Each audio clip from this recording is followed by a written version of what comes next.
Hoy la nave se convierte quizá en viejo automóvil, o automóvil con 35 años, que va rodando por las carreteras, que se detiene delante de un sembrado, que contempla el paisaje, que camina por la rastrojera y que se encuentra con historias incomprensibles, auténticas, que fueron silenciadas. En homenaje también a ese tiempo de sonidos, nuestros compañeros Noel Calero y Coque Peinado nos inspiran con el maestro Vangelis. En este ambiente podemos también recordar, si te parece, Javier, pues bueno, la aventura que envuelve, porque qué demonios hacíamos tú y yo en la oscuridad. Pedimos perdón a muchos amigos que circulaban por esa carretera seguro hace una semana y se encontraron, pero vamos, a dos humanoides con un foco de luz hacia el cielo. Éramos nosotros, no hacíamos ninguna cosa extraña, luego lo explicaremos. En el kilómetro 14, hombre, yo estoy pensando, si alguien conociera la historia, ¿no?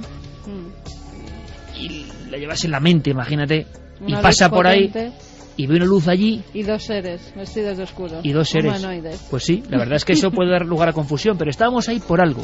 Estábamos por ahí porque teníamos que tocar ese lugar. Tantas veces hemos transitado, hemos fotografiado esa zona como un lugar totémico, ¿no?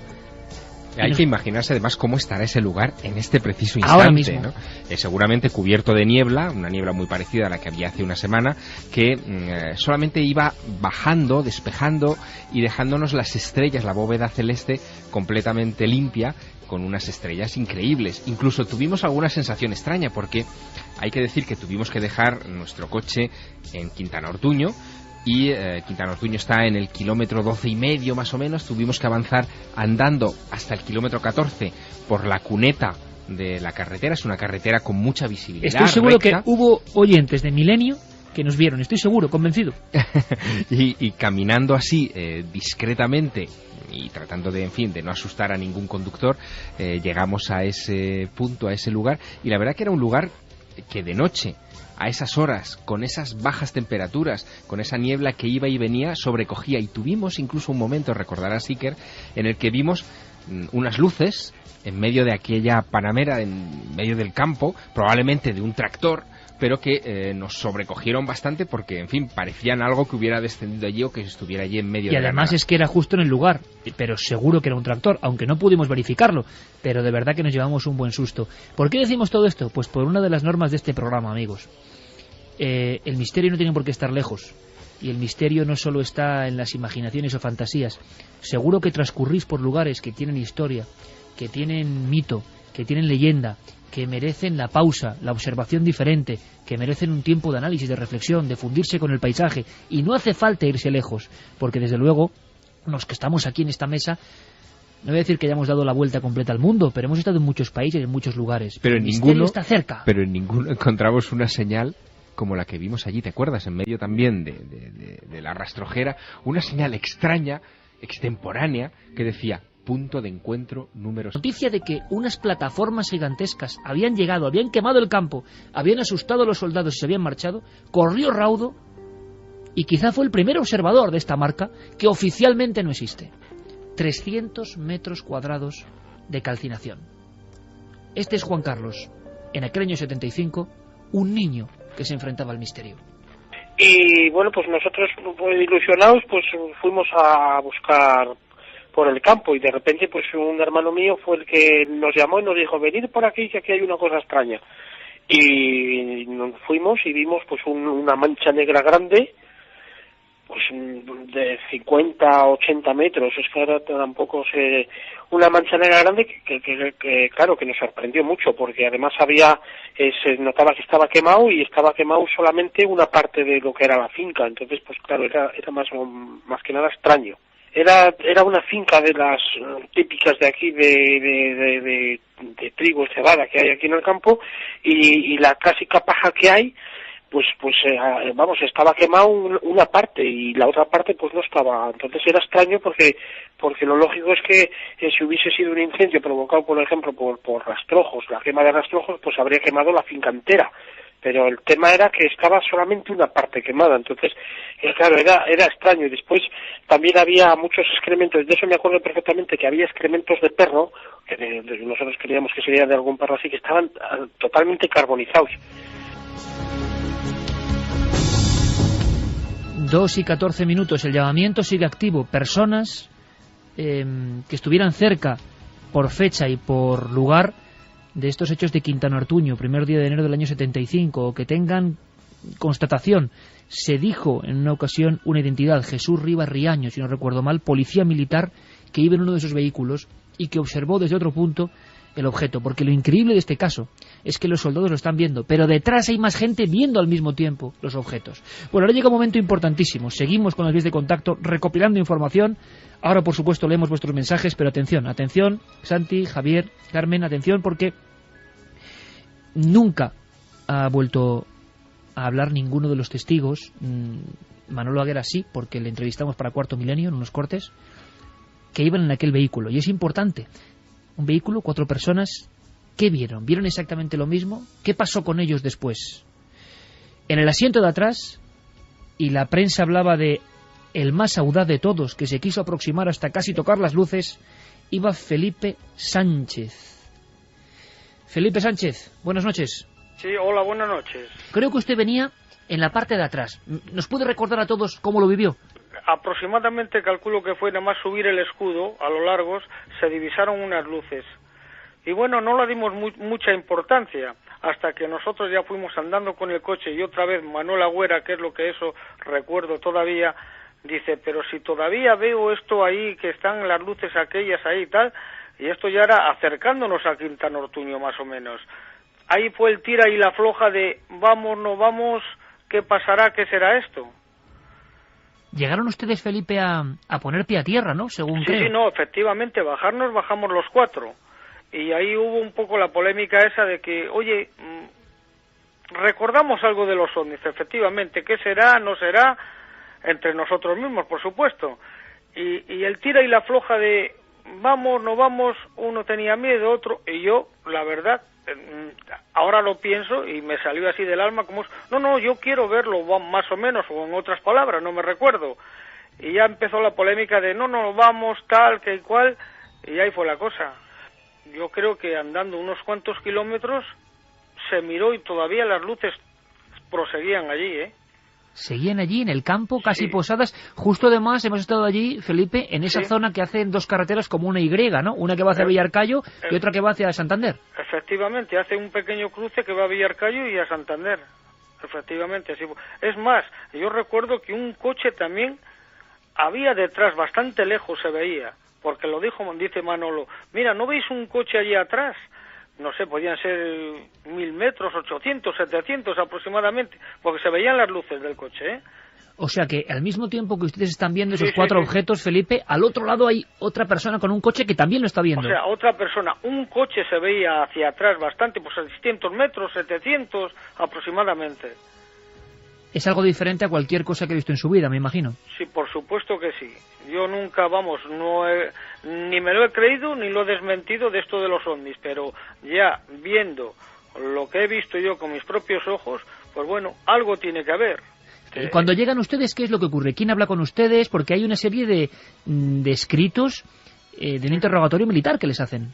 Lo que nos hicieron fue una entrevista, me parece que fue en Villafría, en aviación, individualmente a cada uno, a ver si mentíamos, o a ver si confrontaban las cosas que habíamos visto. O sea que los superiores les entrevistaron con Sí. preguntas como estamos haciendo ahora, que eran Sí, los sí. objetos, distancia... Efectivamente, en una cabina individual cada uno nos hicieron unas preguntitas en la aviación. Y luego a continuación fue donde se fue a visitar todo lo que aquello, nosotros donde creíamos que había ocurrido, donde estaban los rastrojos quemados y toda aquella zona. ¿Y cómo fue la sorpresa, Felipe, cuando el grupo de soldados del comandante Llorente llegan a ver la huella? Una huella que por las fotos que se publicaron era inmensa, unos 300 metros cuadrados. Sí, pues la verdad es que yo no pensaba, pensaría que el terreno estaría como habitualmente, pero al ver aquella franja quemada y solamente lo que abarcaba, pues no sé, podía ser 30, 40 metros o 50 por dos de ancho, que solo estaba quemado aquello. Se consultó a los labradores, y no nosotros solamente, sino con los comandantes y los periodistas que vinieron de Madrid, y efectivamente que en ese tiempo no se quemaba rastrojos nada, porque eran tiempos de helada y no se podían quemar, que eso era una cosa que ellos tampoco mismos se lo explicaban. ¿Recuerdas si alguien, Felipe, tomó muestras en aquel momento del terreno? Pues en aquel momento era un poquitín así, no sé cómo explicarle. Estabas aquí, allá, preguntas por aquí, por el otro lado, y concretamente no lo sé, pero mi pensamiento es que sí. Sí que alguna persona, tomó algún dato, miró aquello. ¿Nunca les han dado explicación de qué era o han intentado dar alguna explicación? No, yo creo que para mí que eso lo que hicieron, a mi modo de entender, tapar un poco y no dar a la luz. Para el ejército no, es lo que yo un poco observé y algo que me pareció entender así a medios pelos hablar. Felipe, y en todo este tiempo, en 35 años después, ¿no ha habido nadie del ejército, personas interesadas en este caso que se hayan puesto en contacto con usted? Pues no, hasta ahora no. Después de tanto tiempo, cuando usted de vez en cuando, imagino, ha vuelto a pensar en aquello que estaba delante de ustedes, no sé, ¿qué idea tiene? ¿Aquello podían ser extraterrestres, un prototipo militar, algo humano, no humano? Pues bueno, la verdad es que es una intriga total, porque puedes llegar a pensar, yo por lo menos, mi modo de entender, piensas tantas cosas que puede ser de todo un poco. Ahora, basándome en lo que se habló con la gente, con los técnicos y con toda esta clase de circunstancias alrededor, algo raro es. No era, y nadie, lo que usted ha comentado, lo ha descrito todavía, en realidad. O sea, que es una incógnita para mí. ¿Que algo hay? ¿Cuál? Ahí está, en el aire. Se ha preguntado muchas veces por esos objetos, me imagino, ¿no?, en todo este tiempo, Felipe. Por supuesto que sí, con compañeros, yo esto lo he comentado muy poco, con algunos muy íntimos, porque es que siempre hay las mismas palabras, los ovnis, esto y tal, y bueno, oye, cada uno es cada uno, a ver si me entiende. Yo lo que he visto no me lo quita nadie, no digo que he visto un fantasma ni que he visto un hombre volar, pero una cosa rara era, por supuesto. Una cosa rara, Felipe Sánchez, que ni siquiera el ejército ni los investigadores, tanto tiempo después, han logrado resolver. Seguro que hablamos en muchas más ocasiones. Le agradecemos muchísimo el esfuerzo de estas horas. Sí. Y tener otra posición, ¿no?, en aquel coche, en aquel viaje mítico, 1 de enero 1975. Felipe Sánchez, ha sido un auténtico placer. Un abrazo muy grande. Vale, muchas gracias. Cuando quieran, aquí me tienen.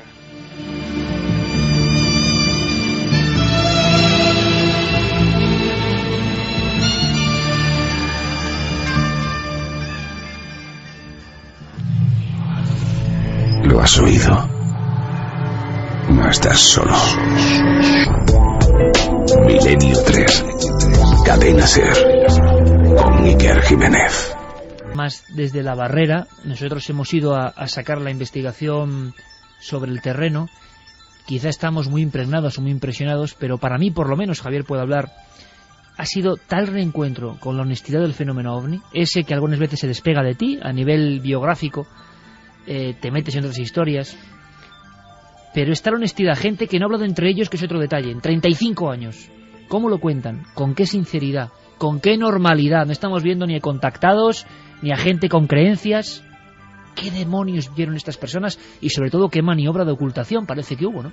Yo creo que lo cuentan con la seguridad de que ha pasado el tiempo, de que han tenido pues suficientes momentos para reflexionar y que ahora ya no están bajo el mando de ningún militar que les cayó en ese momento la boca, como ha pasado en otros casos. Vemos que siempre que ocurre algún fenómeno de tipo ovni o cuando hay un humanoide, un encuentro cercano, en ese momento hay una ocultación por parte de los servicios militares o por parte de la fuerza que en ese momento esté pues como en el caso de Talavera.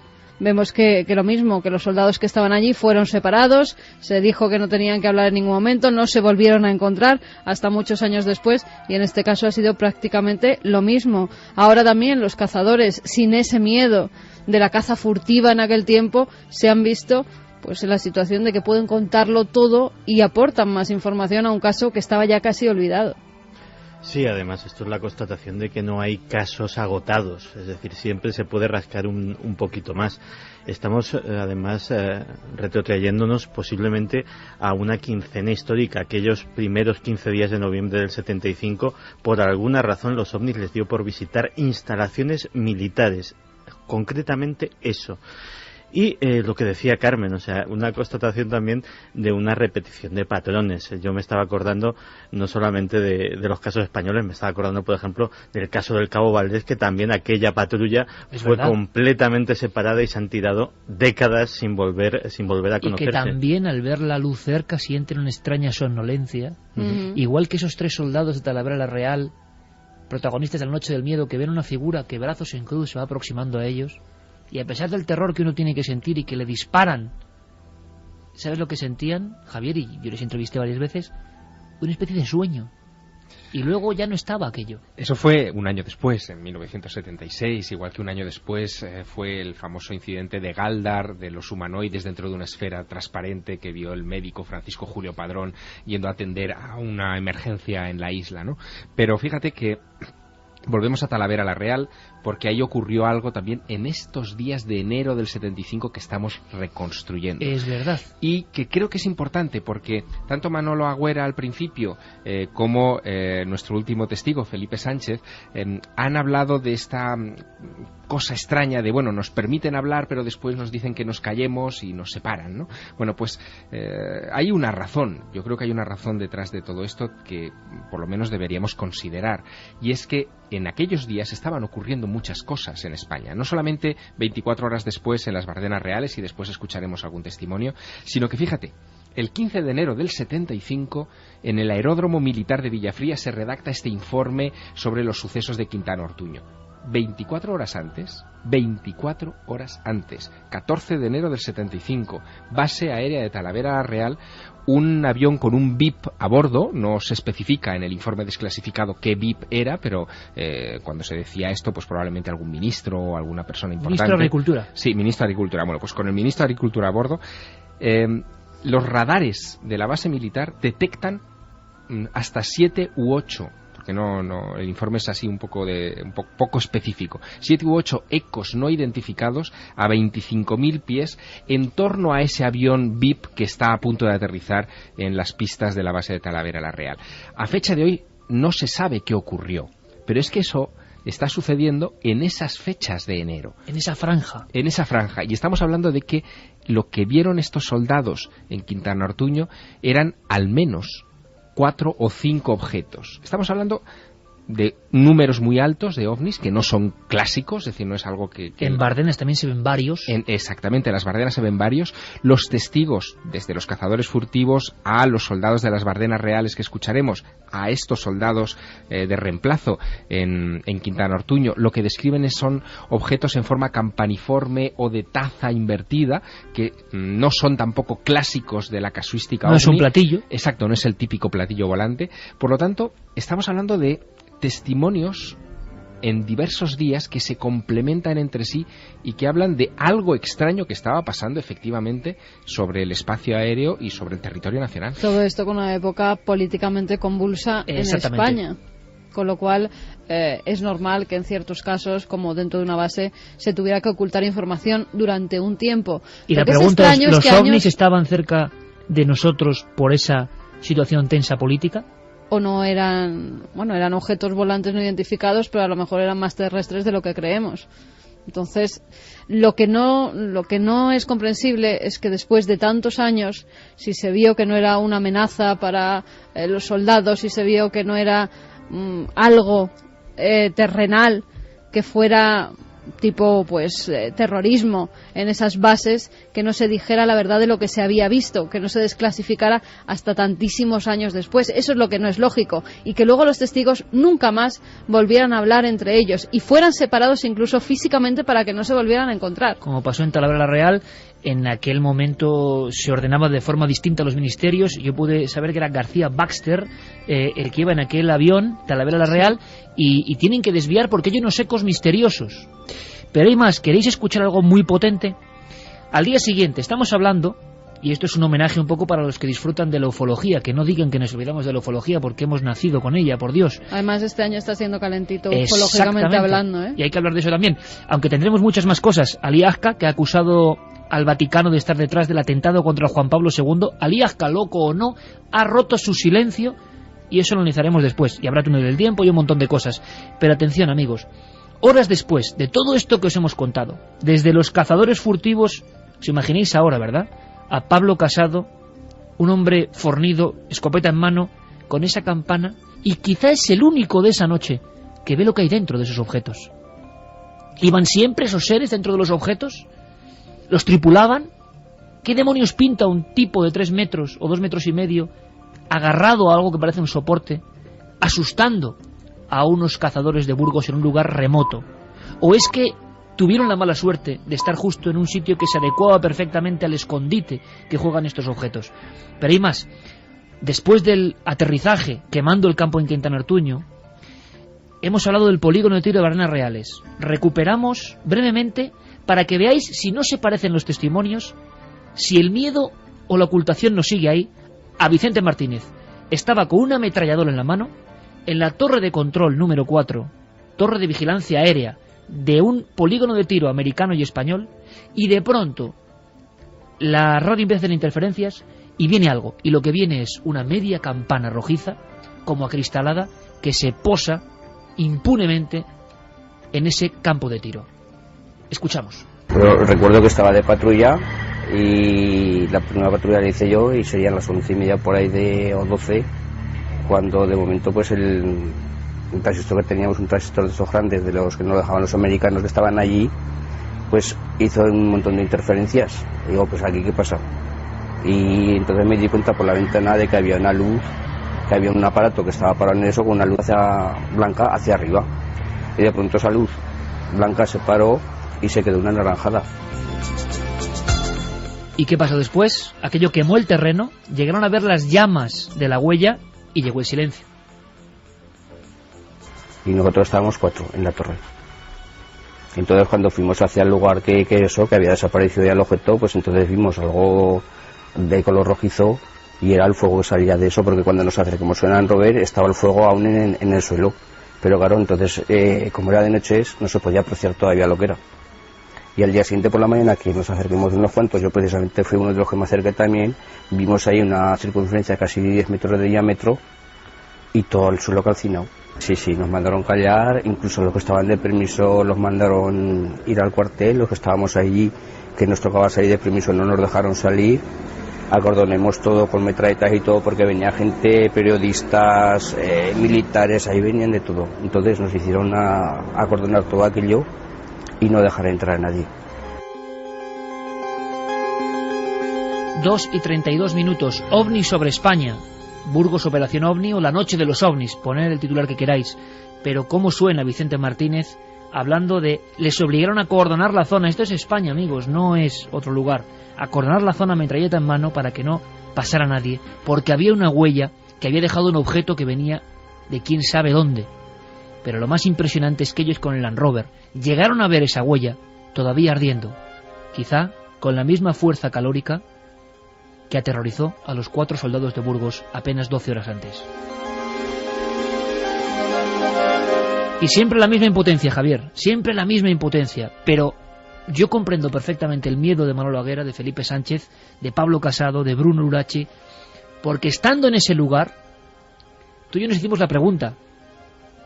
No es un lugar, no es la selva, no son los desiertos de Nazca, no es Tiahuanaco, no es la isla de Pascua, pero en esa oscuridad absoluta que podían tener ellos en aquel momento, nos hicimos la pregunta, ¿verdad?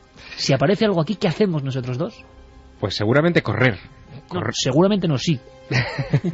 O intentar ponernos a salvo, porque efectivamente la soledad era indescriptible, sobre todo a medida que iba entrando la madrugada, porque estuvimos mucho tiempo por allí, y el tráfico por la carretera cercana, por la 623, iba ya desapareciendo, los vehículos ya dejaban de hacer su trayecto habitual en ese tramo, y nos íbamos quedando más y más solos, el silencio nos rodeaba por completo, la niebla no nos dejaba ver ni siquiera las luces de la vecina Quintana Ortuño, que estaba a 1500 metros de donde nos encontrábamos.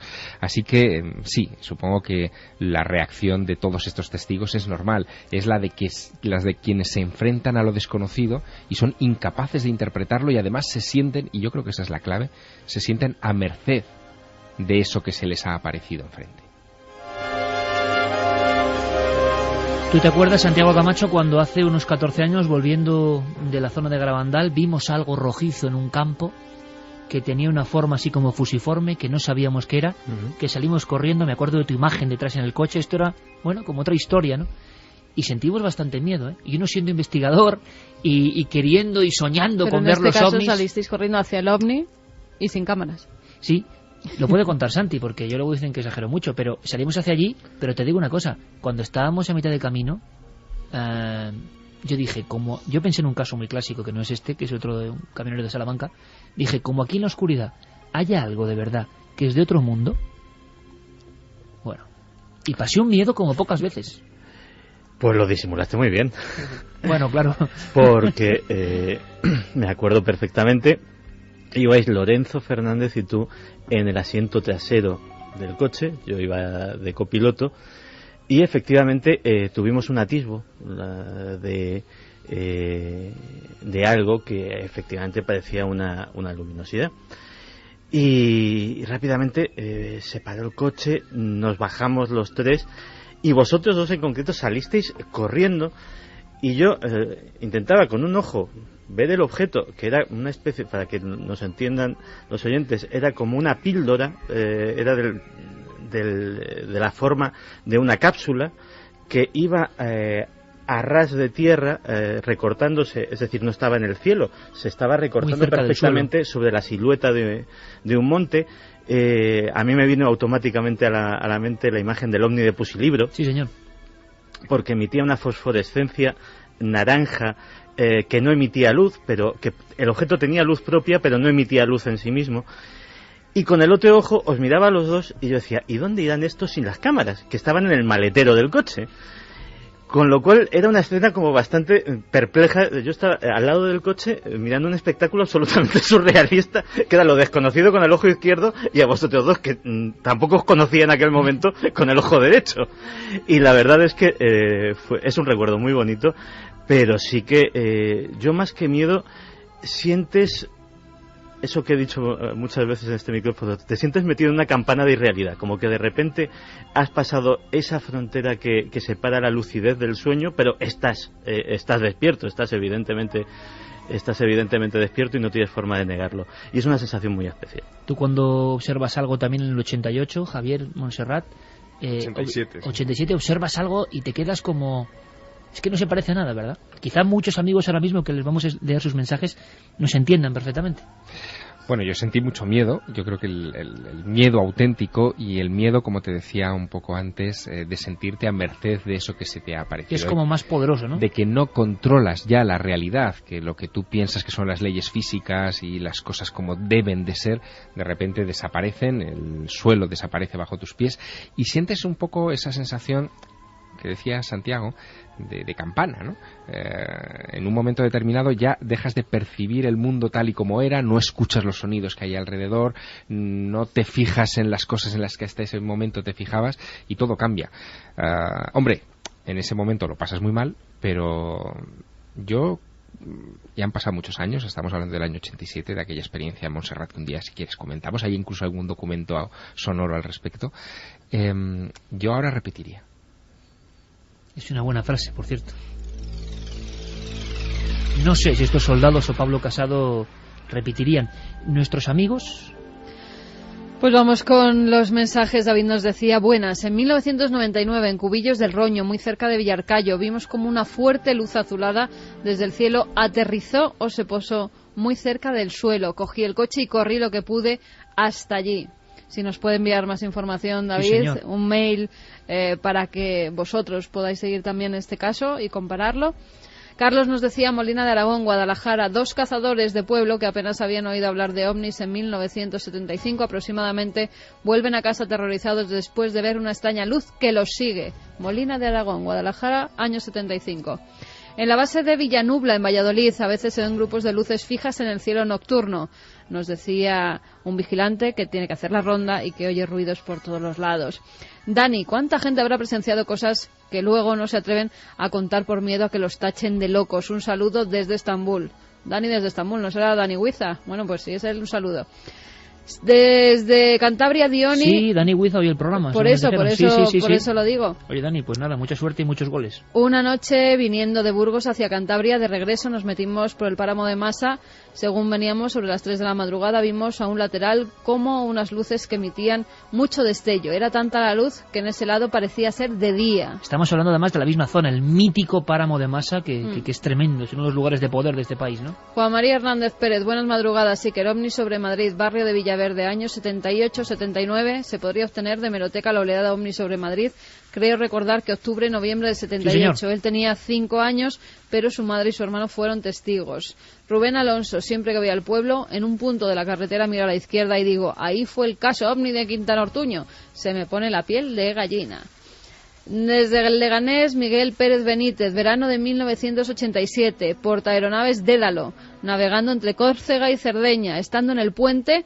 Como Serviola, vimos en el cielo 4 ovnis dando círculos. Una luz se sumergió en el mar. Se escribió en el cuaderno de bitácora. Bueno, por favor, a ver si tenemos más contacto con estas personas. Nos dejan una vía de contacto porque son casos interesantísimos que, repetimos, no pueden morir porque son la cara de algo que oficialmente no puede existir, pero que está, sin lugar a dudas está. Jorge desde Argentina nos decía realmente extraño que la gran mayoría de los casos de encuentros con seres se produjeron durante la década de los 70 y 80 en casi todo el mundo. ¿Tendrá la gente más miedo de contar sus casos? Salvador, buenas madrugadas a todos los que hacemos posible este viaje por el universo de lo desconocido. Yo también vi esas luces una madrugada de verano en una playa de Punta Umbría. Fue alucinante y sobrecogedor. Mucha casualidad que pasen estas cosas casi siempre cerca de zonas militares y sean muchos soldados los afectados, ¿no? Un saludo desde Dos Hermanas. Nacho desde Bilbao. Yo vi hace muchos años uno en Oriñón, en Cantabria. Después de un buen rato haciendo un vuelo lento, salió disparado hacia el espacio dejando una estela. Fue espectacular. Seguimos recibiendo los casos. Iker, 29 del 3 de 1975. 3 chicos son asediados por una esfera de luz a altas horas de la noche hasta la finca La Pinilla, en Burgos. ¿Lo recordáis? Peral de Arlanza, me sale una exclamación. La finca Pinilla, Peral de Arlanza, sí señor. Sí, perdón por el exabrupto, pero es la emoción. Claro, hablamos de ese caso en Burgos.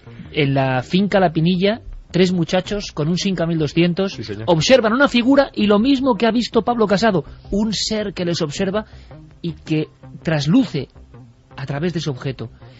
Año 75, sí señor. Hombre, no sé si será uno de los Rafa testigos. Desde Valladolid. Si es uno de los testigos o si conoce a alguno de ellos, pues por favor que nos escriban. Voy a repetir las vías de contacto. Me han hecho saltar del asiento. Sí, mira que tú no sueles decir esa... Sí, pero en fin. Pero bueno, vamos a repetir las vías de contacto. Milenio3 con número @cadenaser.com. A través de esa vía de contacto podéis desarrollar mucho más vuestros casos, darnos muchos más datos. También a través de la vía de contacto más directa, que es el SMS 27699, palabra clave Milenio, espacio vuestros mensajes, y también la web de la cadena SER. Una cosa, ¿qué ha dicho Aliasca, Santiago Camacho, en un titular? En un titular, ha culpado de todo el complot y la conspiración para asesinar al Papa, ni más ni menos que al Vaticano. Bueno, pues ahora hablamos de eso. Nos vamos a ir con un documento. Vamos a ver, Noel, si puede volver a sonar esa mítica música Rendezvous 1, Jean-Michel Jarre, que para nosotros ya es ¿Este es el sonido? Estoy seguro que sí. Bueno, no escuchaban ningún sonido en ninguno de los casos, que es otro misterio. Pero de haber sonido en esas campanas de Quintana Ortuño, ¿os imagináis los soldados mirando frente a frente eso, a Pablo Casado? Este tenía que ser el sonido.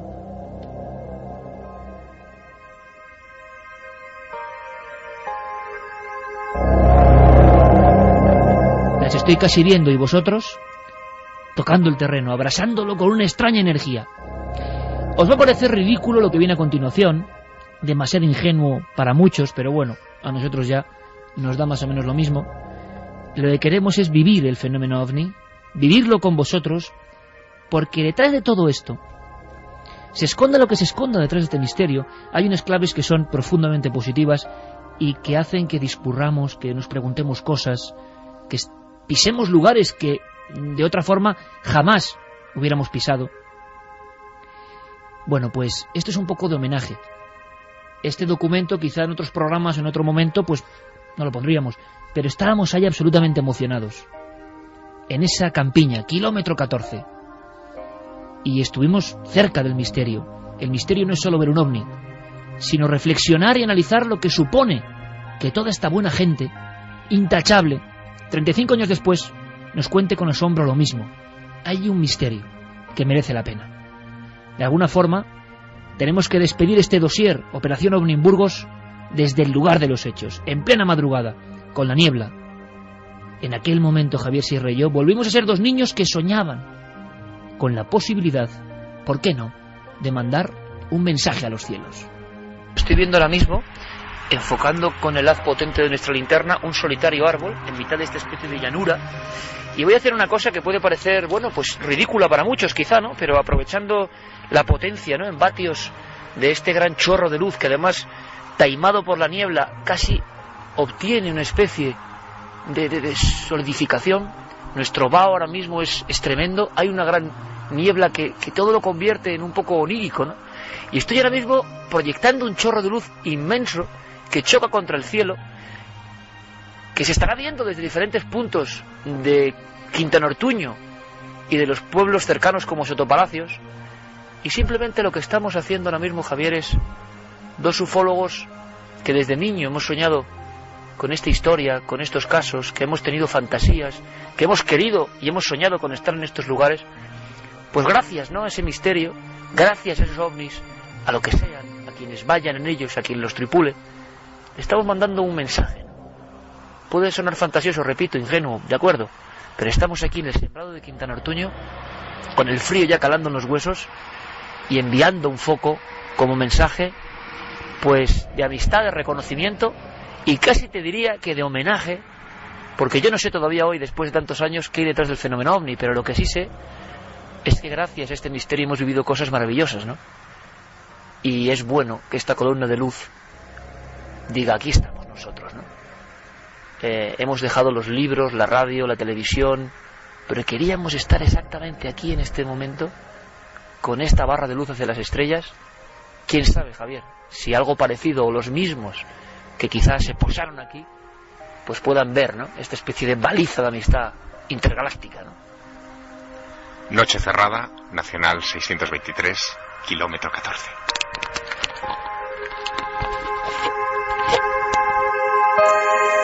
En busca de una explicación.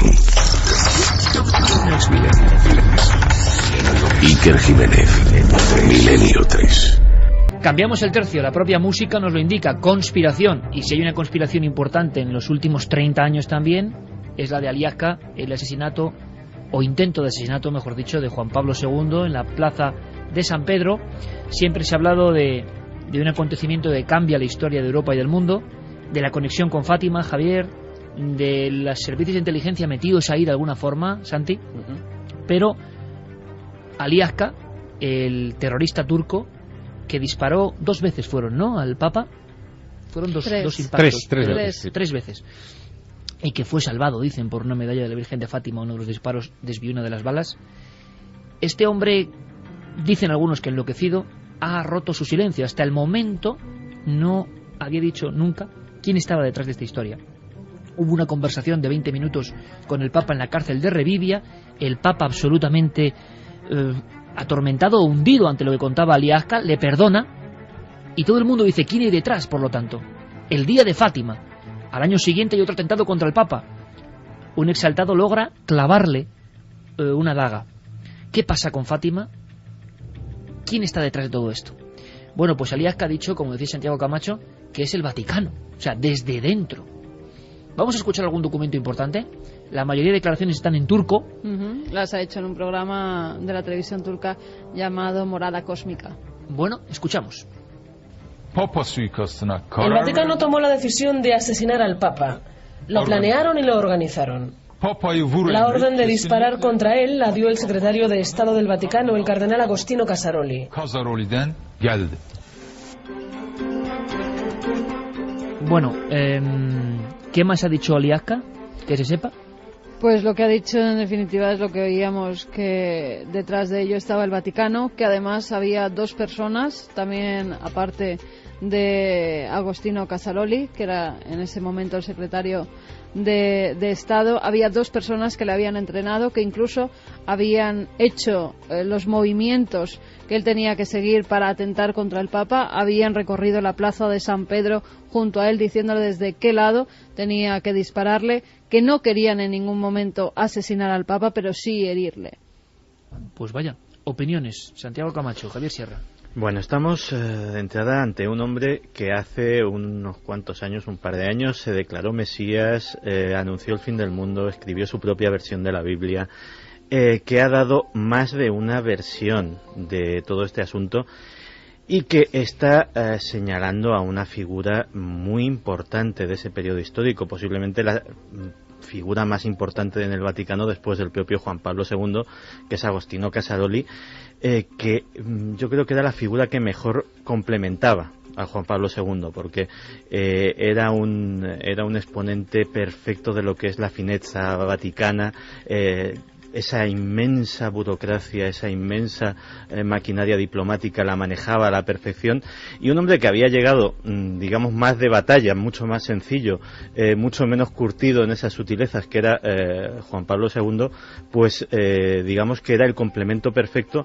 Y bueno, fue el primer representante del Vaticano en ir a la Unión Soviética, fue el primer representante del Vaticano en ir a Cuba. Eran el día y la noche, en eso es absolutamente cierto, es decir, pero no eran figuras enfrentadas, eran figuras contrapuestas, pero muy complementarias. Lo que dice contradice absolutamente todo lo que sabemos sobre el atentado a Juan Pablo II. Hay varias versiones y desde luego, mira que desde el mundo conspiranoico se es suspicaz y se buscan todos los recovecos posibles a las diferentes versiones. Pues ninguna de ellas, es decir, hay una que señala la más aceptada, que señala a la Unión Soviética a través de los servicios secretos búlgaros, porque el apoyo directo al sindicato Solidaridad y a la revolución que estaba teniendo lugar en Polonia, pues fue, y de hecho la historia lo demostró, uno de los condicionantes para que la Unión Soviética se derrumbara como tal. Hay una teoría que afirma que Luigi Poggi, que era el encargado oficial del servicio de espionaje vaticano, entró en contacto con el Mossad y este le reveló una conspiración por parte de los ayatolas de Irán para iniciar una especie de guerra santa. Eso es bastante más discutible. Y luego incluso hay una que implicaría, van por orden de más creíble a menos creíble, y luego hay una que implicaría a la propia CIA para culpar del atentado a la Unión Soviética y pues provocar un incidente internacional grave. Esta, en esa escala, sería ya la cuarta y, por supuesto, yo creo que en el grado de menos creíble de las cuatro. ¿Y por qué declara esto ahora Liasca? Vamos a hacer una cosa que es sacar seguro de su redacción de novelas y de escrituras a Eric Frattini a estas horas intempestivas en directo, porque por lo menos queremos saber su opinión. Un hombre que tanto ha escrito sobre servicios de inteligencia vaticanos, espionaje, secretos, ¿no?, que se esconden ahí en la Plaza de San Pedro. Eric Frattini, buenas noches, compañero. ¿Qué tal, Iker? Buenas noches, ¿qué tal, Santi? ¿Qué tal? Todos estamos aquí escuchándote, pendientes. ¿Por qué? Porque esto puede sorprender, ha dado la vuelta al mundo estas declaraciones. Queremos saber si les das importancia, son una locura más, en la locura puede estar la verdad. Bueno, yo estoy de acuerdo con lo que dice Santi, es decir, es que estamos hablando de un tipo que cuando salió de la prisión dijo que era el Mesías. Después, la última, que no sé si Santi se ha enterado, la última fue que pidió públicamente participar en el programa de Mira quién baila en la televisión turca y se lo prohibió el gobierno. Eso lo desconocía, pero sí, o sea, merecía la pena. Sí, pero vamos, que es un tipo al que no... Es decir, lo que pasa que, claro, el tema es que, no sé si recuerdas, que en la novela mía del laberinto de agua, la temática iba un poco del secretario de Estado Vaticano que organiza el atentado contra el Papa con Mehmet Aliasca, ¿no? Pero vamos, que es una novela y es una simple ficción. Pero Eric, él sabe la verdad también. Aliasca puede estar muy loco, puede estar muy fuera de los cabales, pero sabe la verdad, ¿no?, de quién le encargó. Dice que le pagaron $50.000. Bueno, es que realmente él nunca ha expresado realmente quién le contrató, porque él llegó a decir públicamente al diario La República en una entrevista que le hace a Ugías, Giorgio Ugías, que es el vaticanista, uno de los vaticanistas de La República. Él dijo que realmente él no supo nunca quién le había contratado, porque él nunca tuvo un contacto que le diese el dinero, le entregase el dinero o le entregase el arma. Es decir, que él no conoce a nadie por encima de él que le pudiese dar el contacto para el atentado del Papa, es decir, que ni siquiera él ha reconocido eso.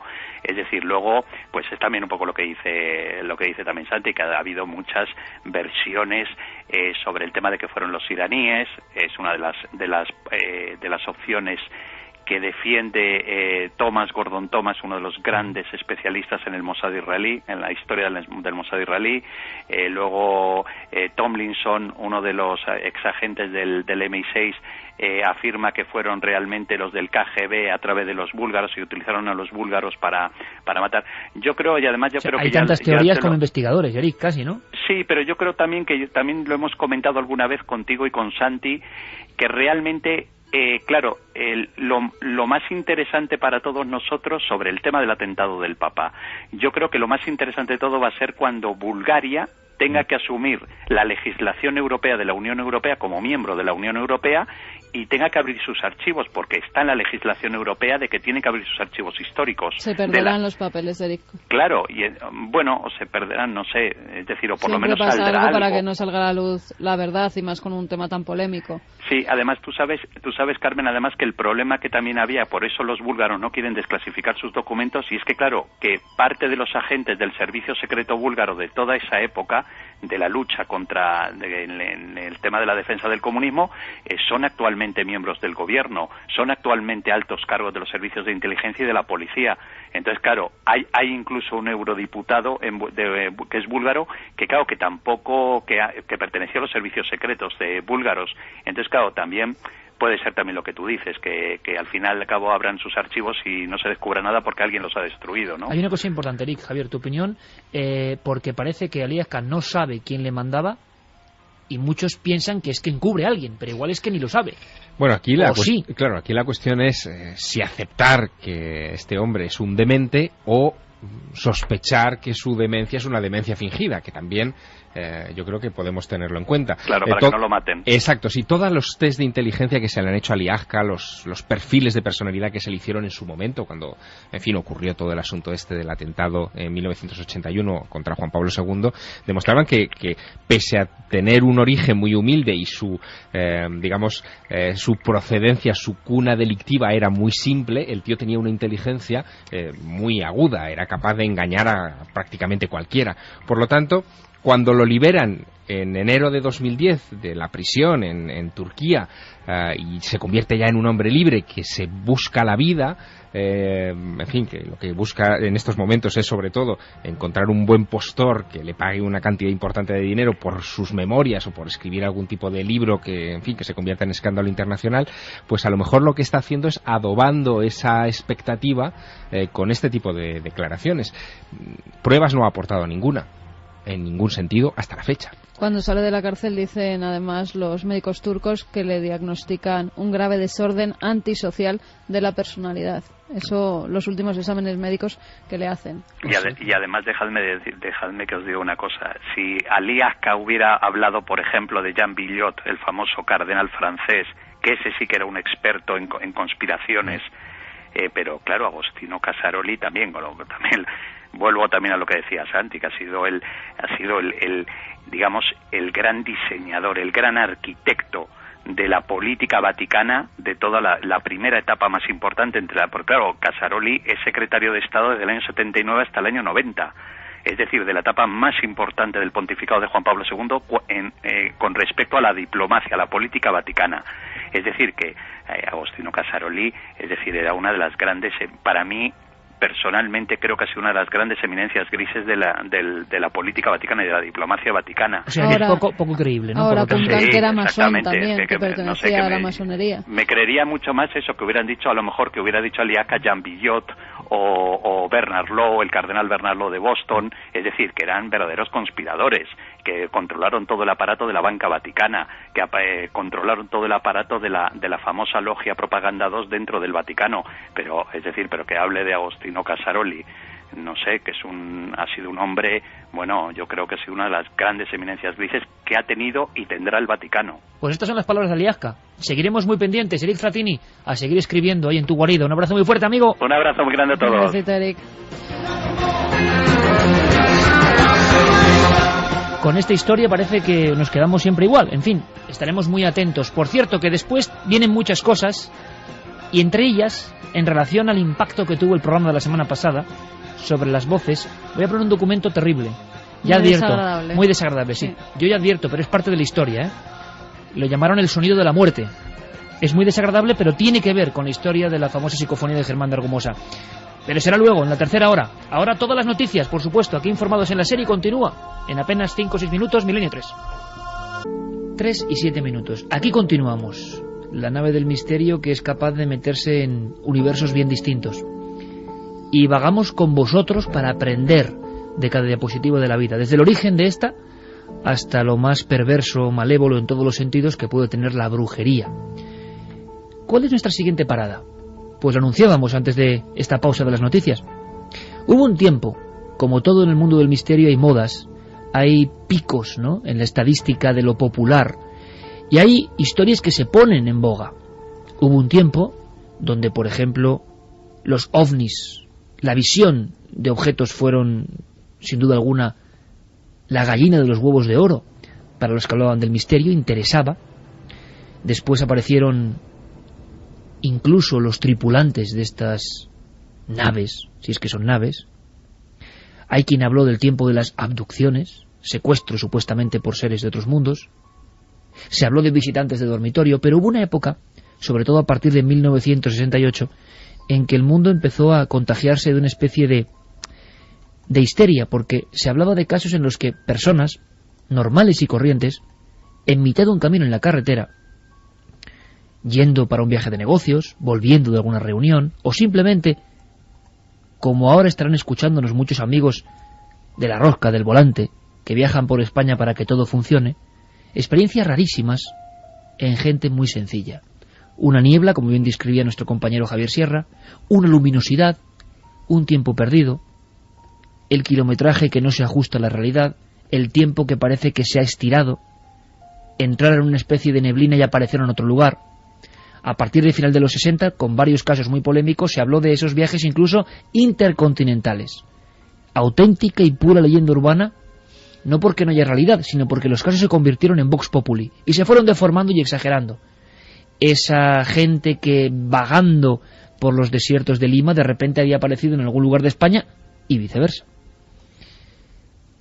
Pero es raro que alguien, con nombres y apellidos, alguien nos describa su propia experiencia, nos describa qué es lo que ocurrió.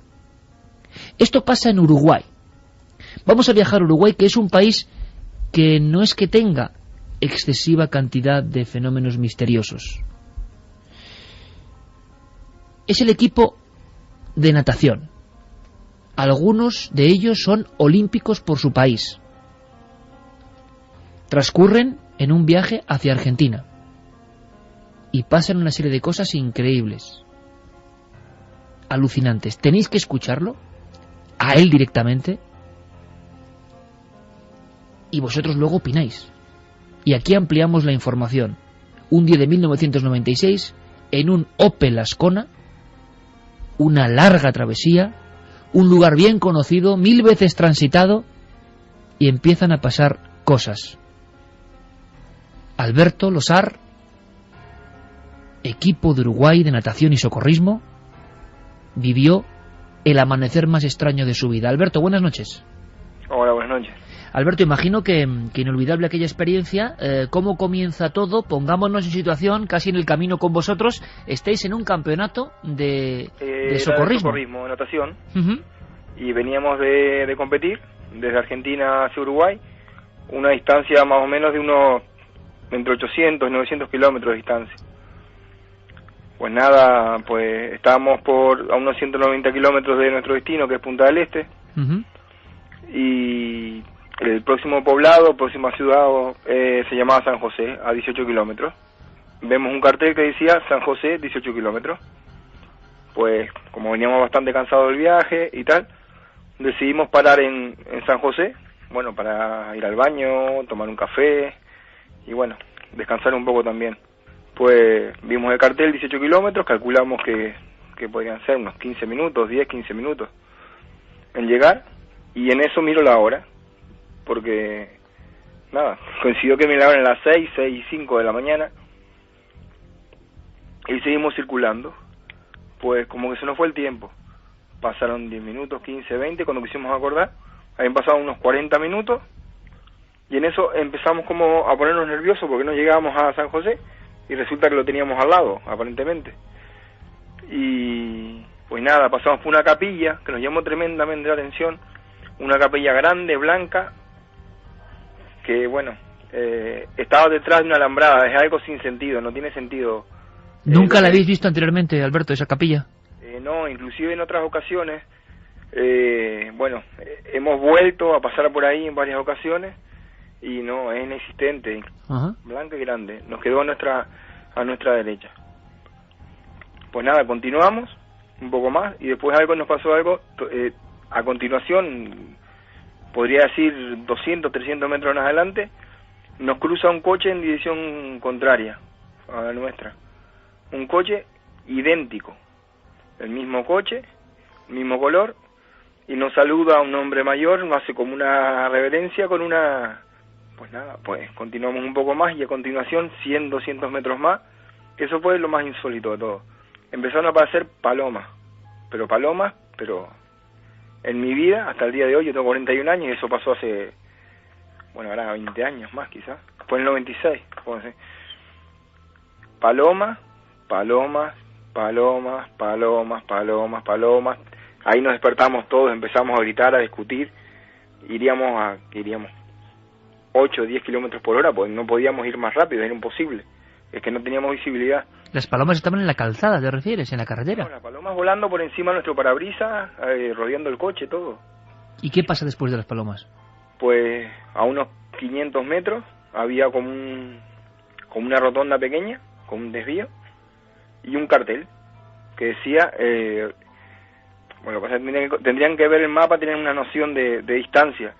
Decía Rivera 30 kilómetros, y resulta que de San José a Rivera hay entre 600 y 650 kilómetros, algo imposible.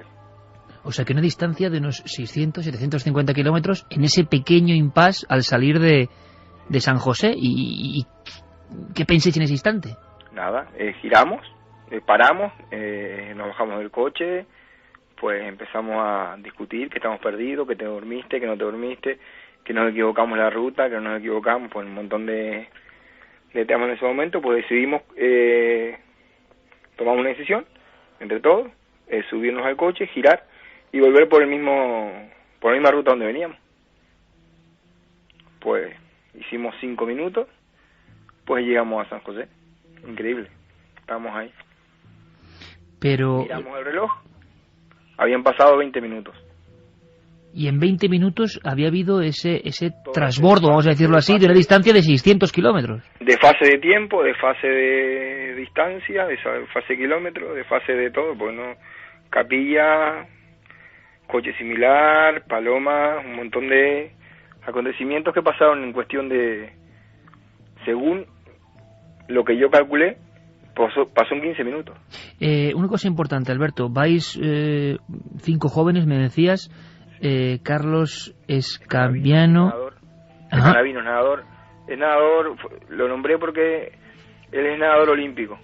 Héctor Rodríguez también. Sí, otro nadador más. Ariel Machado. También otro nadador. Johnny Plata. Nada, él era un acompañante nuestro.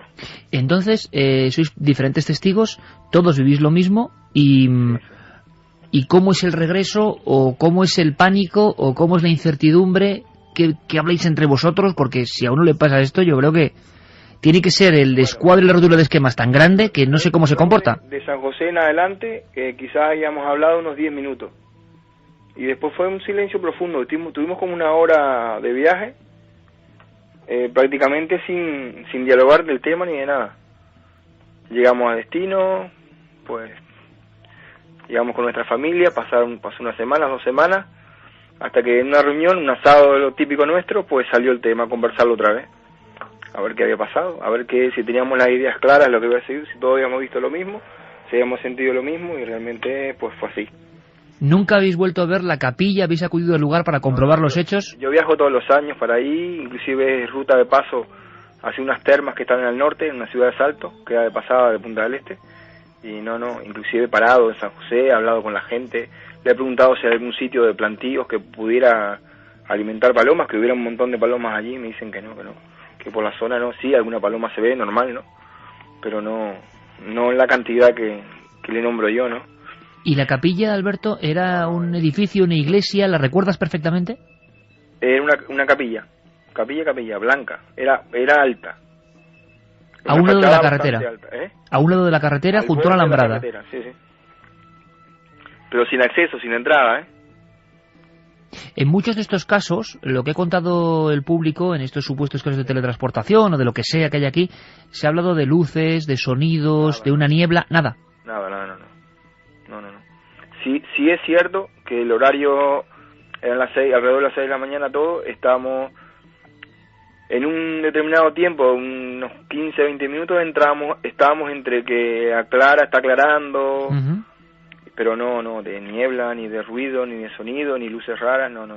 En todo ese proceso, Alberto, de incertidumbre, cuando veis que estáis en un lugar que es imposible, ¿solo se cruza ese vehículo igual que el vuestro?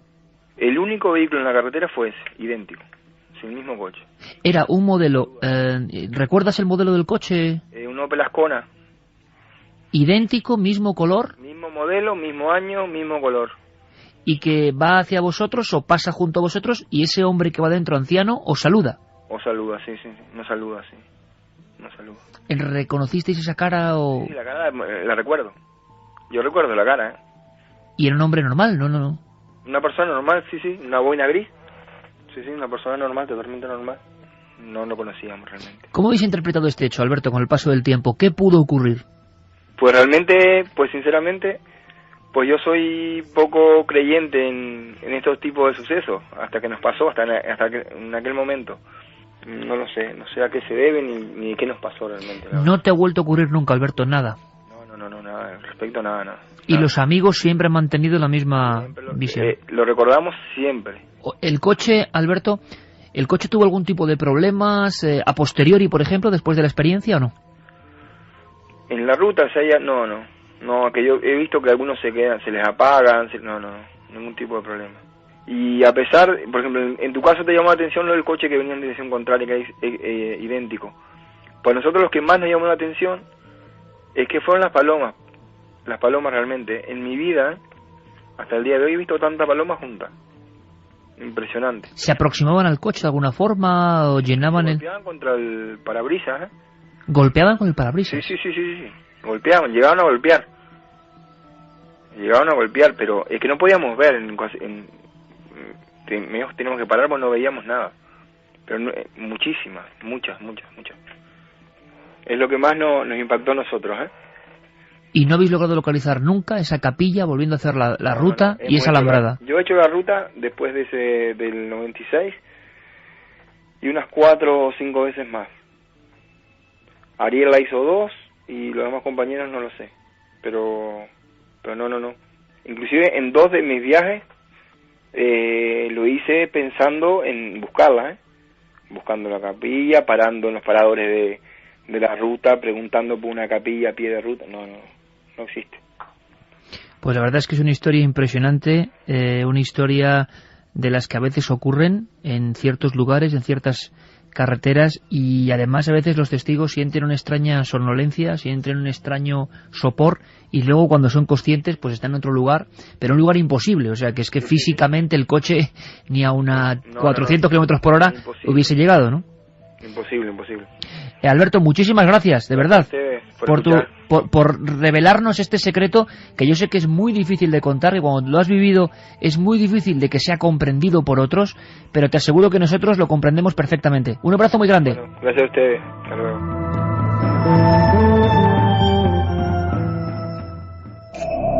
Un sonido. Una voz. Una investigación. Milenio 3. Iker Jiménez. Cadena Ser.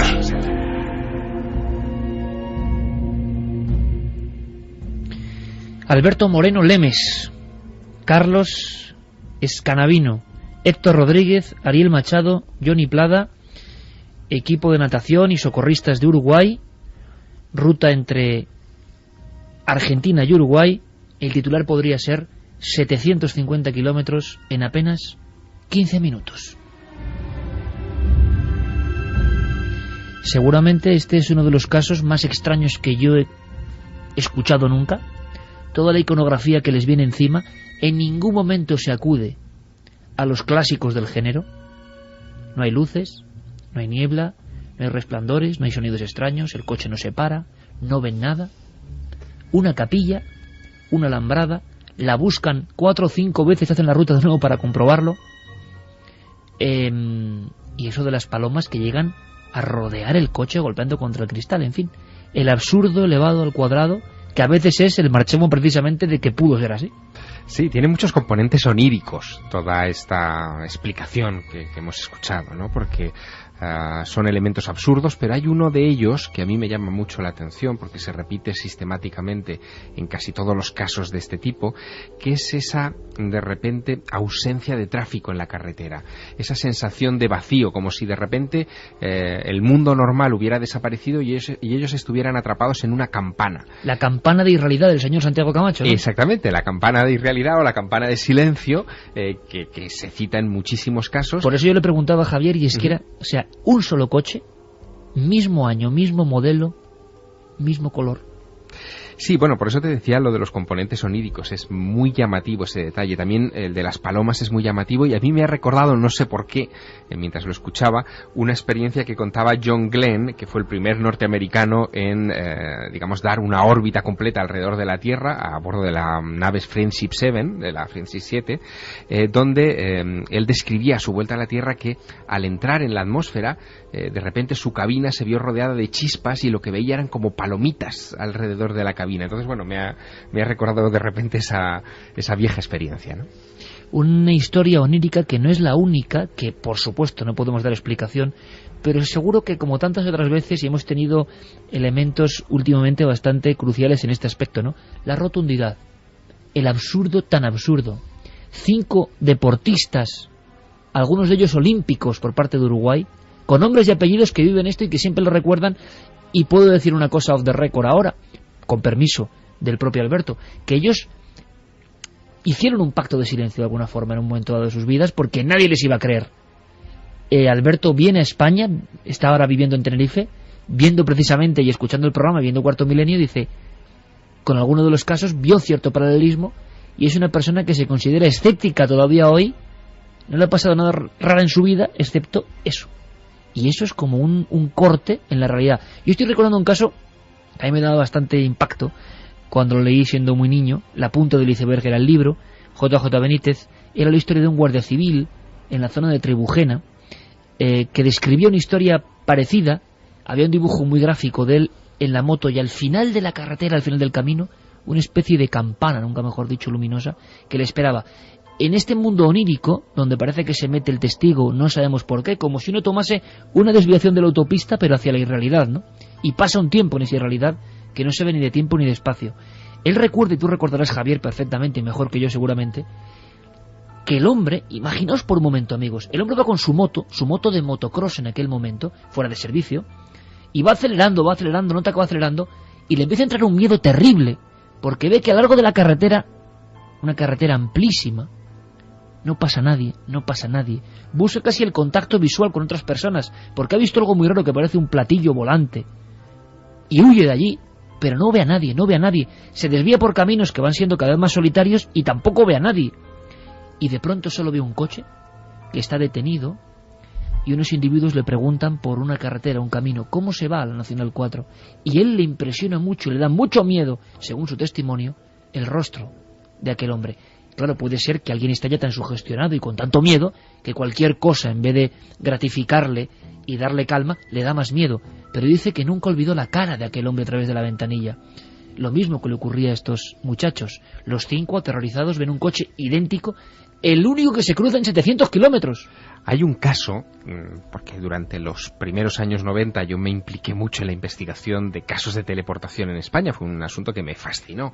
Y hay un caso que yo recuerdo que tuvo lugar en el Penedés, en una importante bodega, no puedo decir el nombre, pero en una importante bodega de vinos de allí, de esa comarca catalana, en la que, para acceder a las instalaciones había que pasar por un control de seguridad. Y una de las empleadas había tenido varios episodios extraños de desdoblamiento, había sido vista por gente del pueblo de Villafranca del Penedés cuando ella estaba trabajando dentro de la fábrica. En fin, había cosas extrañas alrededor de esta mujer y aquellos casos se repitieron durante un tiempo. Bueno, pues ocurrió un día que esta mujer iba a trabajar con su vehículo, en medio de la mañana toma su coche y sale de la fábrica. El guardia de seguridad toma nota de esa salida de ese vehículo, como era su obligación, para, en fin, completar el registro, y al cabo de 3 horas, más o menos, cuando ya se termina su jornada laboral, esa mujer vuelve a salir con su mismo coche. Y era la que estaba saliendo en ese momento, era la persona real, la que había salido antes, no se sabe quién era. Me estoy acordando de casos como aquel polémico, claro, nadie puede creer en esto, y lo ponemos como casi anomalías, pero que ahí están. A mí me parece rotundo escuchar a la persona contándolo.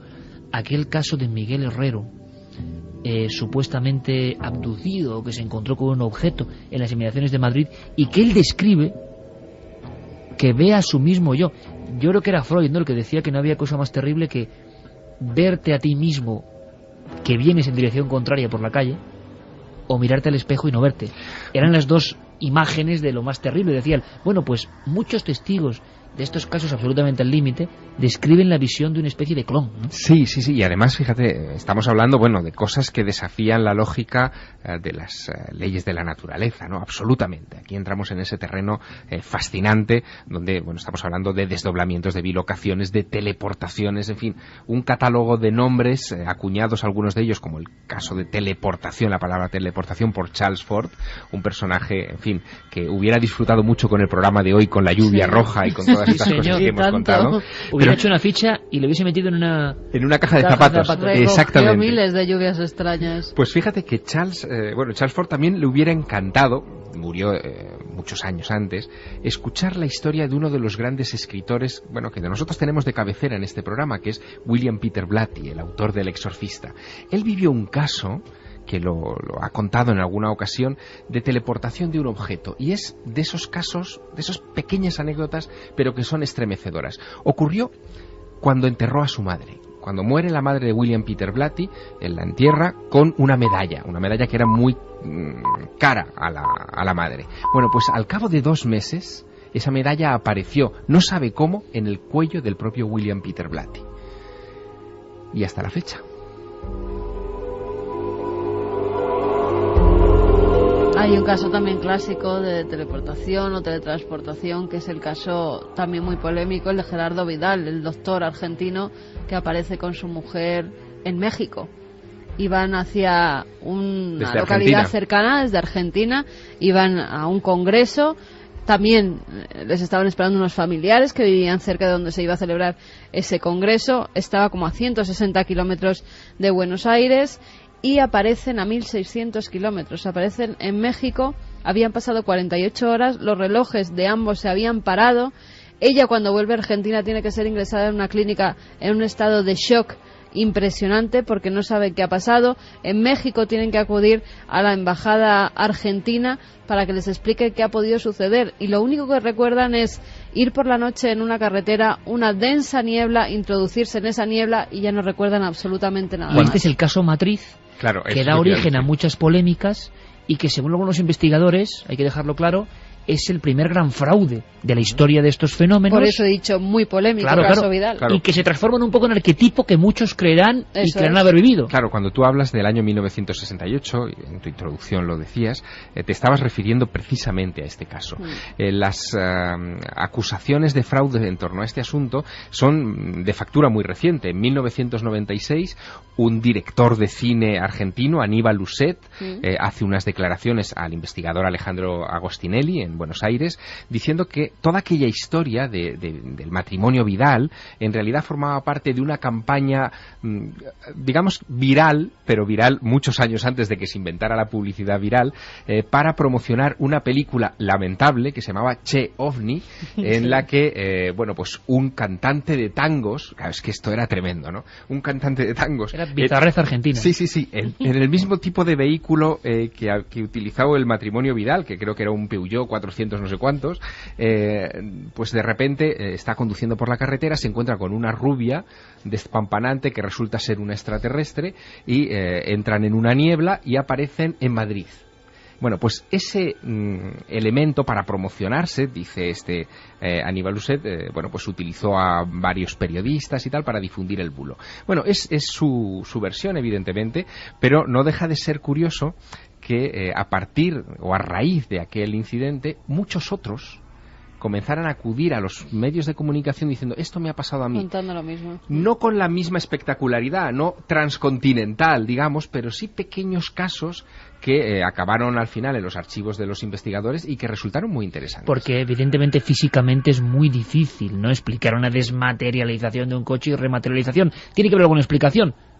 O vaya usted a saber qué. Bueno, hay teorías fascinantes a ese respecto. Yo recuerdo, por ejemplo, Scott Rogo, que es uno de los grandes teóricos de la parapsicología, o Nandon Fodor, que era también otro, decían que quizá las teleportaciones era alguna clase de anomalía espaciotemporal común, muy común de hecho, que se estarían produciendo a nivel, bueno, infinitesimal, con pequeñas partículas, por ejemplo, con cosas como la medalla de William Peter Blatty que comentábamos, o también teleportando grandes masas, por ejemplo, de agua o animales de un sitio a otro, y ellos decían que quizá muchas de las desapariciones misteriosas que por cientos todos los años acaban en las comisarías de todo el mundo, en realidad eran teleportaciones, gente que desaparecía de un espacio determinado y de repente se materializaba en medio del océano. Claro, en un planeta como este, 70% de su superficie de agua, la probabilidad de caer... de gusano donde uno caía como una cloaca hacia otro lado. Exacto, la probabilidad de caer en medio de la nada es muy grande. Pues sea verdad o no, la posibilidad, la hipótesis, desde luego es sobrecogedora. Yo no sé, Santi, casi en titulares, si ha habido novedades de estos casos. Este me parece que tiene una potencia por los 5 testigos con nombre y apellidos y que hablan. Es difícil, hablar de esto y que salgan a la palestra. Yo no sé si ha habido casos, por ejemplo, en Estados Unidos y demás, recientes, porque parece que es uno de los fenómenos muertos, ¿no?, o de los que menos se habla, la teletransportación. Al menos en los últimos tiempos. Yo, desde luego, de 5 años a esta parte, no recuerdo nada. Puede que se haya producido y se haya escapado a mis redes, pero desde luego no me suena. Fíjate que de todos los elementos de este caso, a mí lo que me llama la atención es lo de las palomas. Y la única explicación probable, o sea, la única explicación racional, muy entre comillas, que le veo, es que... evidentemente este grupo hubiese estado sometido a algún tipo de anomalía espaciotemporal, que de alguna forma hubiese afectado también a la orientación de una bandada de aves, y que igual que ellos mismos estaban tremendamente confusos, pues esas aves también sacadas de su rutina y con su sentido de orientación, del que dependen absolutamente para todo, completamente alterado, pues tuvieran ese comportamiento y extraño. Por eso golpeaban el parabrisas, por eso se echaban encima del coche. Qué historia más alucinante, más de película. Yo no sé la encuesta. Ahora mismo vamos con Conspiración Española, esa sección que no olvidamos, por supuesto, es Archivo Secreto de Santiago Camacho, que en unos minutos, de forma condensada, nos cuenta una porción, una página oscura de nuestra propia historia. La brujería sería una, pero la que viene ahora creo que os va a sorprender. ¿La encuesta? La encuesta ha cambiado muy poco, pero pueden seguir votando. ikerjimenez.com si quieren votar. ¿Crees que la vida llegó del espacio? Sí, 69,4%, no, 30,6%. Interesante. Chicos, nos zambullimos en la elección del profesor Santiago Camacho, profesor de conspiraciones, por lo menos, eso seguro. España, ¿qué capítulo tocará? Vamos allá. ¡Y aquí está el punto!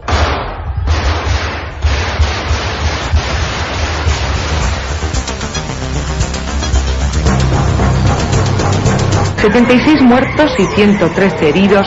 es el balance final de la catástrofe del Corona de Aragón. ¡No! Acaba de caer una señora desde el balcón. El 1 de mayo de 1981 fallecía en Torrejón de Ardoz el niño de 8 años Jaime Vaquero García. Yo he notado que los más ricos nos han envenenado porque buscaban la mejor calidad y nosotros. Falta por encontrar una parte del material militar secreto que se está recuperando. Este ha sido una cosa bastante grande, pero todo según lo que han contado de radioactividad y todo eso no es cierto. Vamos a ver, efectivamente ha habido una explosión de gas. Yo estoy junto a ellos. Pregunte si al presidente del gobierno le ha ocurrido algo o no. La España secreta.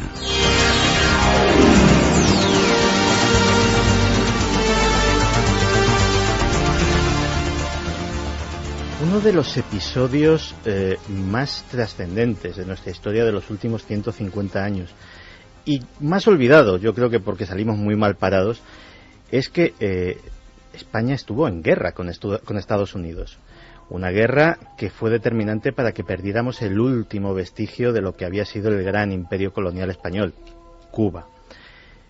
El origen de ello fue un incidente que, lejos de estar aclarado, ha suscitado polémicas de todo tipo entre historiadores, militares y civiles, norteamericanos y españoles en todo este tiempo. Curiosamente, hay una especie de hilo conductor entre todos los casus belli que han promovido las guerras de Estados Unidos, y es que todos tienen una semejanza bastante curiosa. Pearl Harbor, el 11S, el incidente del Golfo de Tonkin, que determinó la guerra de Vietnam, y el que vamos a tratar esta noche, la explosión del acorazado Maine.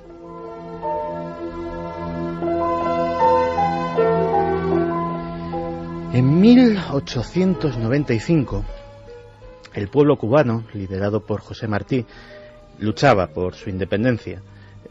Era el último vestigio que quedaba, como hemos dicho, de ese imperio colonial español, y en un proceso que había hecho caer como fichas de dominó durante los anteriores 150 años a prácticamente todos los países de ese imperio, pues solo quedaba esa última y otro vestigio que era Puerto Rico.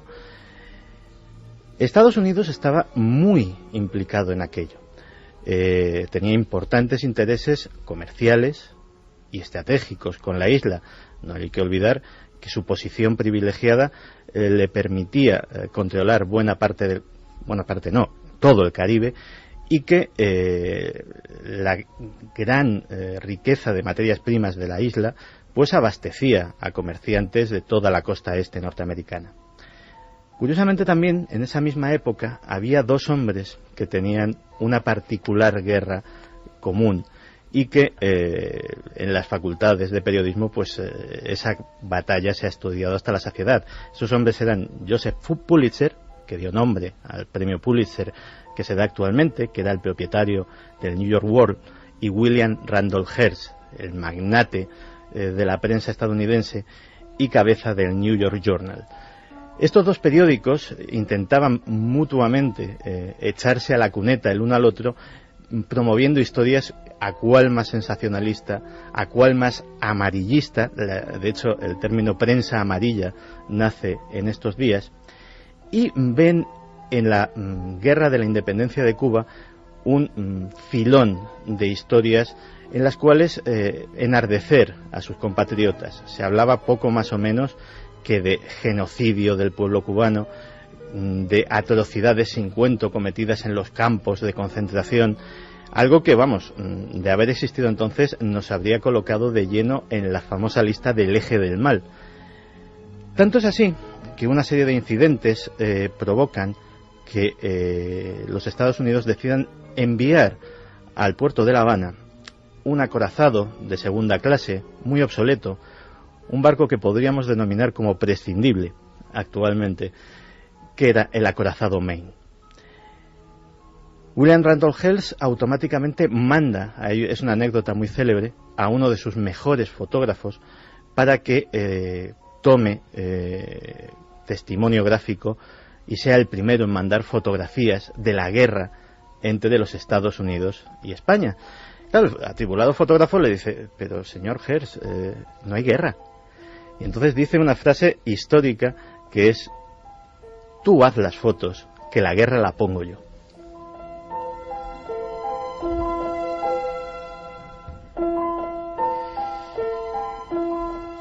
Y lo cierto es que pocas casualidades en el mundo de la guerra han ocurrido que sean tan afortunadas para uno de los bandos y tan desafortunadas para otro. La noche del 15 de febrero de 1898 tuvo lugar una atronadora explosión que iluminó el cielo de La Habana, y es que el polvorín del acorazado Maine saltó por los aires, llevándose por delante al barco a 230 marineros, 28 marines y 2 oficiales. Curiosamente, el capitán no, el capitán estaba de permiso en tierra.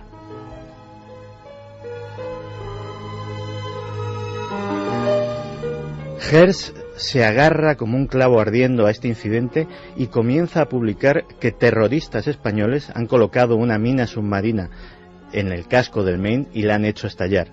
Recordad el Maine, publica a 4 columnas en una tipografía enorme, y la presión de la opinión pública es tan terrible que el presidente McKinley, que no tenía demasiadas ganas de enfrentarse bélicamente con nadie en aquel momento, no tiene más remedio que declarar la guerra al Reino de España.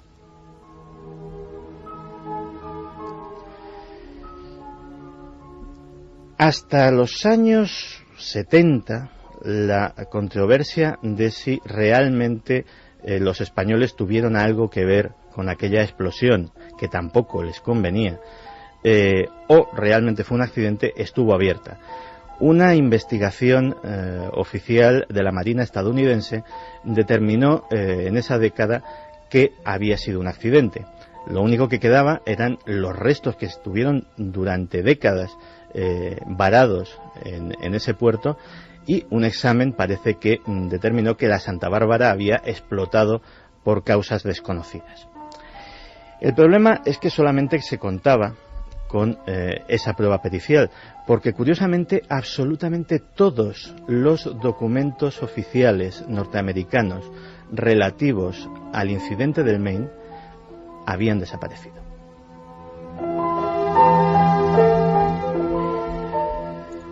Así que las hipótesis de conspiración fueron continuas y el número de sospechosos mucho más amplio del que creemos.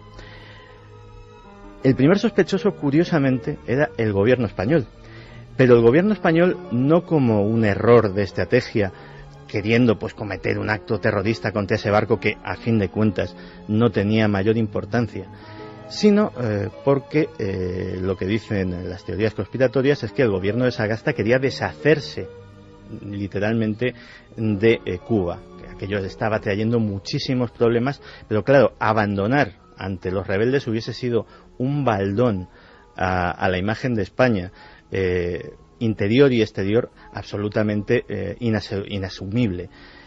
¿Qué se podía hacer? Provocar una guerra con un enemigo poderoso, que se supiera que iba a ganar esa guerra, y por lo tanto la honra estaba completamente asegurada.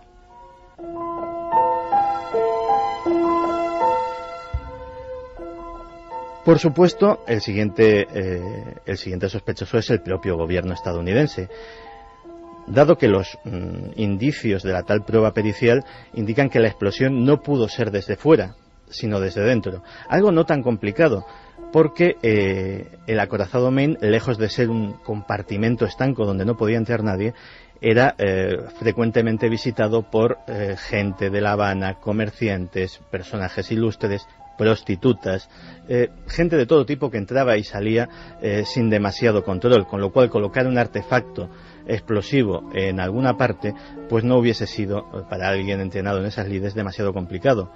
También llama mucho la atención a los que se adhieren a esta teoría el hecho de que el capitán del barco no solamente luego durante la guerra pues fuera ascendido y recibiera una nueva nave que comandar, sino que fue nombrado jefe director de la inteligencia naval norteamericana.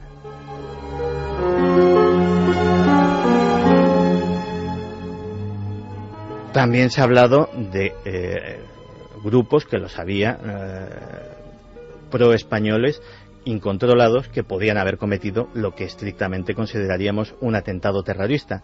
Pero el siguiente sospechoso es el más curioso de todos, que es el propio William Randolph Hearst. Hay una serie de hechos que apuntan a que el interés de Hertz era incluso mayor que el de los propios Estados Unidos. Sus periódicos estaban en aquel momento amenazando no bancarrota, pero sí ser desbancados de su posición de privilegio por los periódicos de Pulitzer.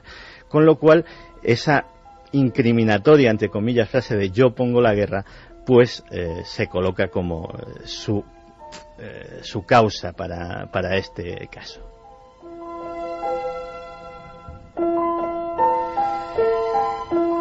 Y así se queda la cosa. Lo cierto es que nunca sabremos lo que sucedió, sobre todo por esa misteriosa desaparición de documentos. Pero, recordando otros casos posteriores, nunca, repito otra vez, un hecho fortuito le vino tan bien al triunfador de una guerra y tan mal al perdedor. 3:47, una lección de la historia oscura de nuestro país. Por cierto, ¿qué ha pasado en la historia tal día como hoy? En el misterio, en la conspiración, en los sucesos, en los hallazgos, en la arqueología. Son las efemérides de nuestro compañero Carlos Largo.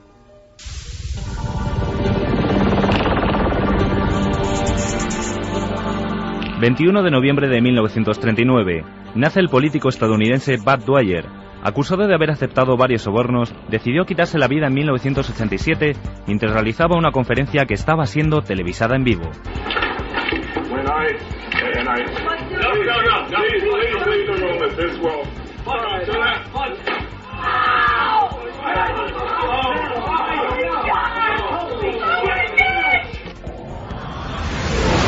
...21 de noviembre de 1953... se anuncia en el Reino Unido que el hombre de Piltdown, uno de los descubrimientos científicos más espectaculares de los últimos años, había sido un fraude. Durante 40 años, un cráneo fósil descubierto en Sussex había sido considerado el eslabón perdido entre los simios y el hombre.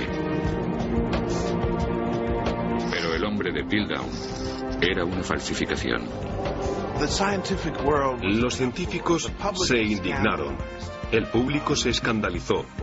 ¿Los científicos estaban fabricando monos? 21 de noviembre de 2009.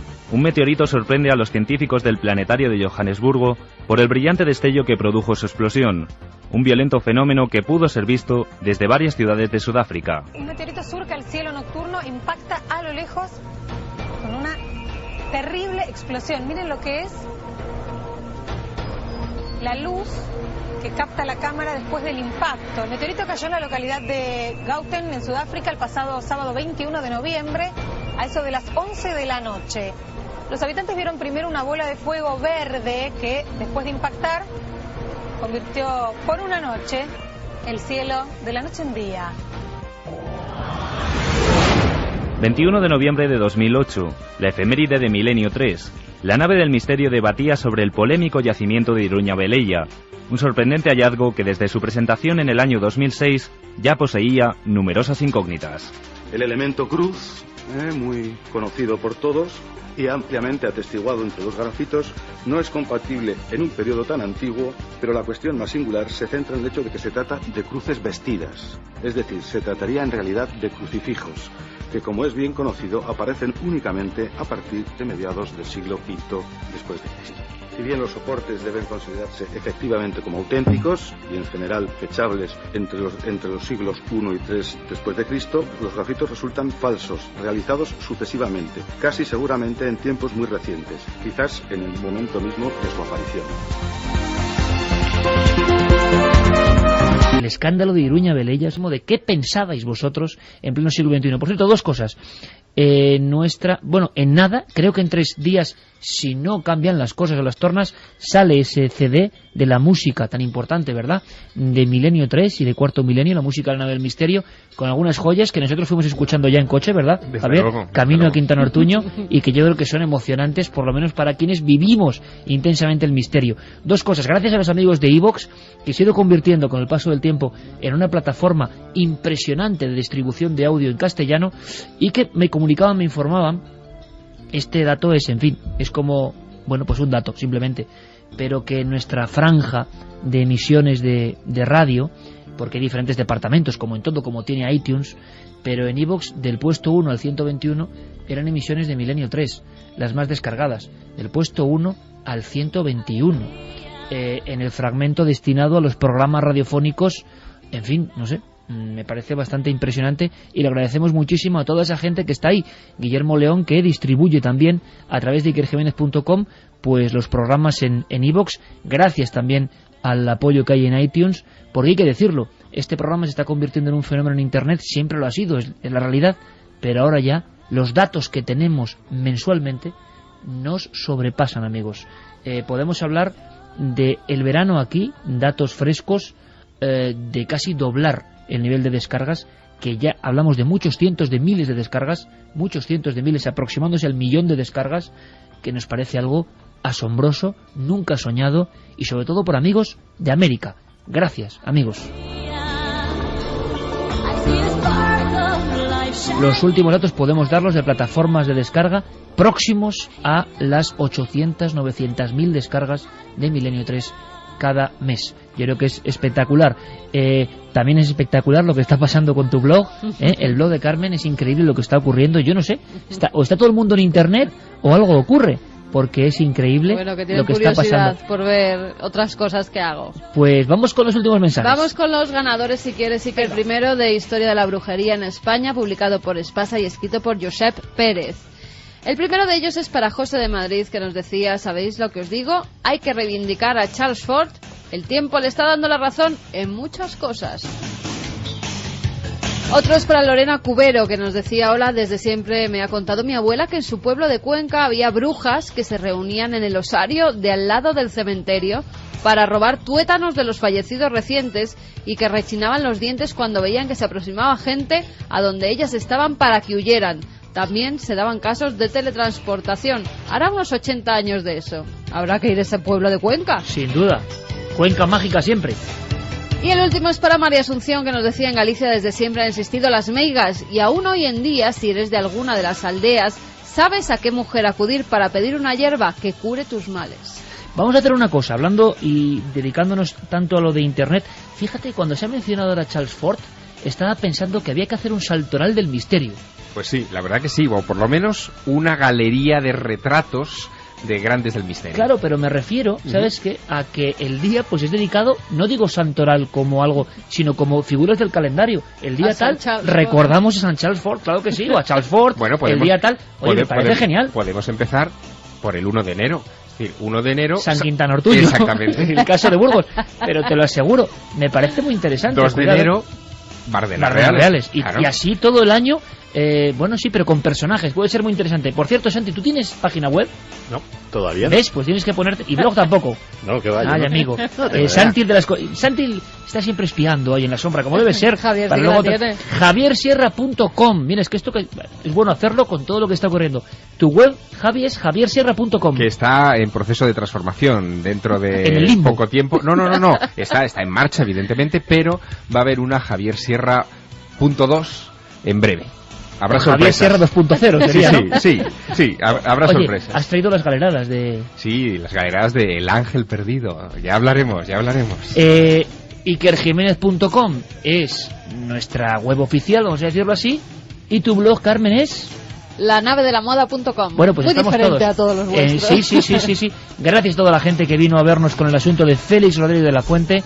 Gracias por mantener el espíritu vivo de esta persona. Y yo creo que esa idea es buena, hacer una especie de, no sé si agenda, sí, santoral, por eso, un día dedicado a la memoria, calendario. Sí, pero de personajes importantes del misterio y de la ciencia y de la investigación, de los viajes. San Fawcett, ¿tú te imaginas, no? Y de repente... Coronel Fawcett, buena. O, no sé, recordar un día a San Martín. San Belmez de la Moraleda. Sí, San Belmez, o por ejemplo, sí, San José Martínez Romero. San Ochate. No, yo digo personajes.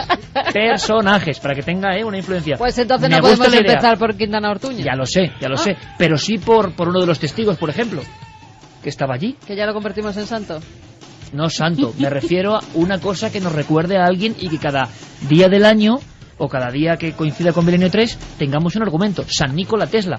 Me ha gustado la idea. Habrá que darle una vuelta, Santiago Camacho, ¿tú qué santo recomendarías así rápido? Hombre, San Charles Fort tendría que es ser buenísimo, el primero, desde luego. Y luego, pues yo qué sé... Pues no me digas más que no... Vale. Kenneth Arnold, por ejemplo. Buenísimo. ¿Y? San William Peter Blatty. San William Peter Blatty no está nada mal. Sí, señor. Bueno, y pueden ser vivos... Bueno, en fin, lo pensaremos, lo iremos pensando. Dadnos ideas vosotros, claro que sí. Mañana en Cuarto Milenio, con un sinfín de viajes, entre ellos el interior del cuerpo humano con sus misterios. Fermín Agustí, Carlos Largo, Coque Peinado, Noel Calero, todo el equipo. Intentad, amigos, es nuestro mensaje. Sed muy felices. En 7 días, más Milenio 3.